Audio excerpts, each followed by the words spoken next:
Hi ಎಲ್ಲರಿಗೂ ನಮಸ್ಕಾರ. ಇದು ಗಲಾಡ್ರಿಯಾ ಎಕ್ಸೂಟ್ ಕ್ರೇಟ್ ಓಪನಿಂಗ್ ಮಾಡಬೇಕಾದ್ರೆ ನಾನು ವಿಡಿಯೋ ಮಾಡಿಲ್ಲ. ಕ್ರೇಟ್ ಓಪನಿಂಗ್ ಆದಮೇಲೆ ನಾನು ವಿಡಿಯೋ ಸ್ಕ್ರೀನ್ ರೆಕಾರ್ಡ್ ಮಾಡಿದ್ದೀನಿ. But I am so lucky because ಇದು 10 UC ಡೈಲಿ ಸಿಗೋವಂಥ 10 UCಲಿ ಓಪನ್ ಮಾಡಿ ಸಿಕ್ಕಿರೋ ಅಂಥದ್ದು. ಆ್ಯಂಡ್ ಎಕ್ಸೂಟ್ ಮಾತ್ರ ಬಹಳ ಬಾಂಬ್ ಆಗಿದೆ ನೋಡಿ. ಹಾಗೆ ಎಕ್ಸೂಟ್ನ ಬೋನಸ್ ಚಾಲೆಂಜಿಂದ UCನ ಪಡ್ಕೊಂಡಿದ್ದೀನಿ. ನಾನು UCನ ಯಾವುದೇ ಕಾರಣಕ್ಕೂ ಹಾಕೊಂಡಿಲ್ಲ. ಮೊದಲು ಹಾಕೊಂಡೋದು RP ಹೋಗಿತ್ತು. ಸೊ ಈಗ 10 UCಲಿ ಇದನ್ನು ಓಪನ್ ಮಾಡಿದ್ದೀನಿ. ನಾನು ಮಿನಿ ಮೆಟೀರಿಯಲ್ನ ಕನ್ವರ್ಟ್ ಮಾಡೋದಕ್ಕೆ ಓಪನ್ ಮಾಡ್ಕೊಂಡಿದ್ದೆ.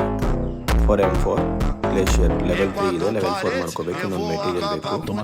ಬಟ್ ಗಲಾಡ್ರಿಯಾ ಎಕ್ಸೂಟ್ ಸಿಕ್ಕಿದೆ. Yeah, this is so lucky, great opening for me.